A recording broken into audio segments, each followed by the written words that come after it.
Hello friends, welcome back to another Commander Deck Tech. In this video we're exploring a Soul Sister and Aristocrat variant with Elas Sadistic Pilgrim. This is a 2-drop Orzhov commander that does so much in the command zone. With a low casting cost, she can come down early and get our deck moving quickly. There are quite a few different ways you can take an Elas deck, as there's so much support for both life gain and death triggers. It was tough nailing down the 99, but what I have for you today I think is a very fluid list with a low mana curve, high interaction rate, and a combo finish. So let's get into it.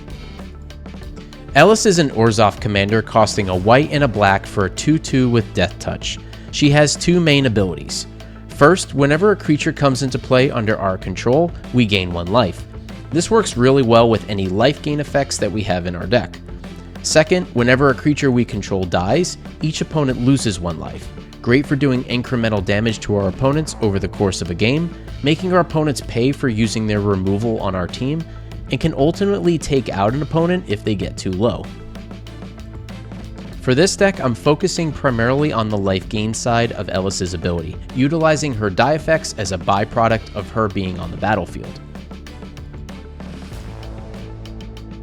Alright, let's talk about this life gain.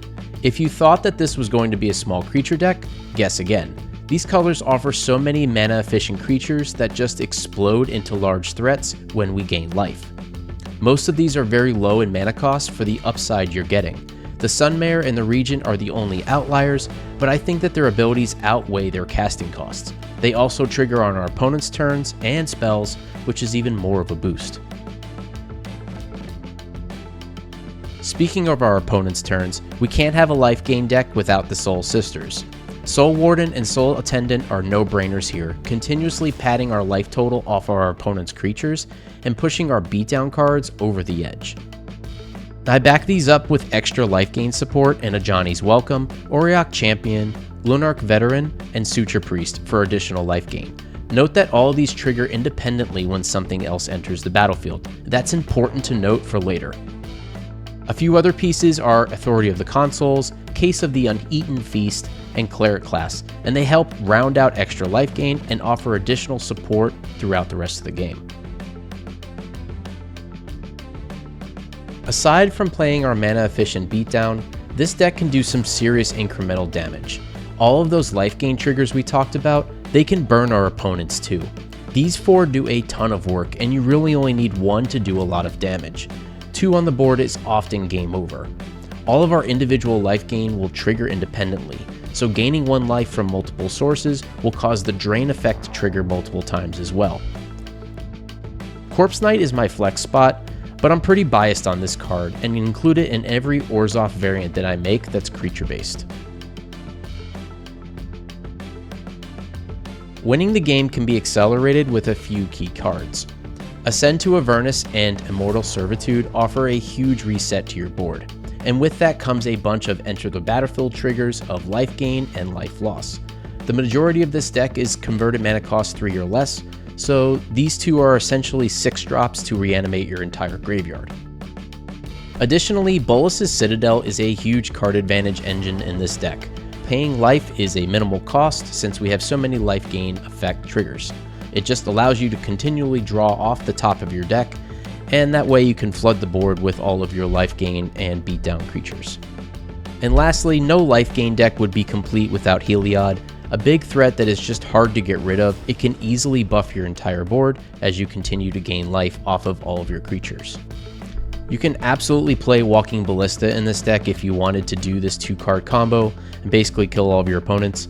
I chose not to do that here because my play group, we try not to do infinite stuff, but if you want to do that, it's totally viable here. Walking Ballista is obviously a great card, so include it if you'd like.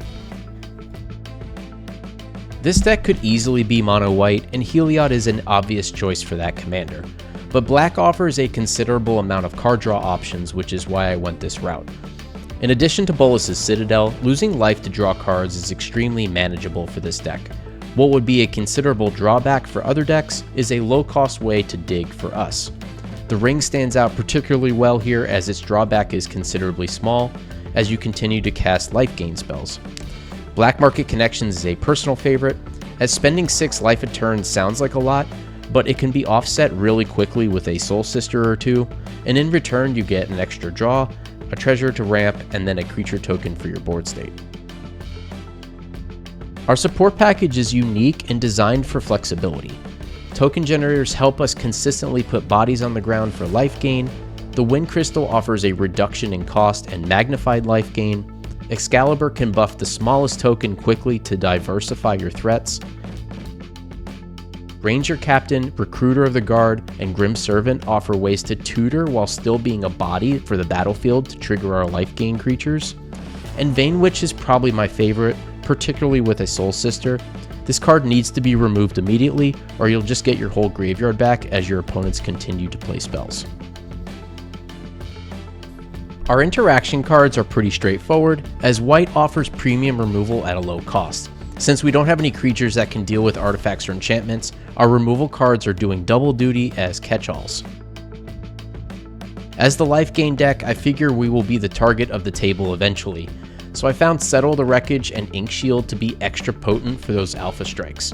Ink Shield can kill an opponent on the crackback too, which is not only fun, but awesome to do. Mana in this deck doesn't need anything special since our mana curve is so low.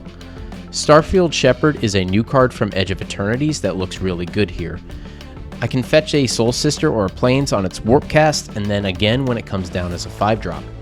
Mana Rocks are staples for decks without ramp, and of course I don't leave home without my Pew Pew UFO, as it ramps me and stonewalls my opponents in the early game. And that's my deck for Elas, Soul Sisters, and EDH. Let me know what you think of the deck in the comments below, and thanks, I'll see you in the next video.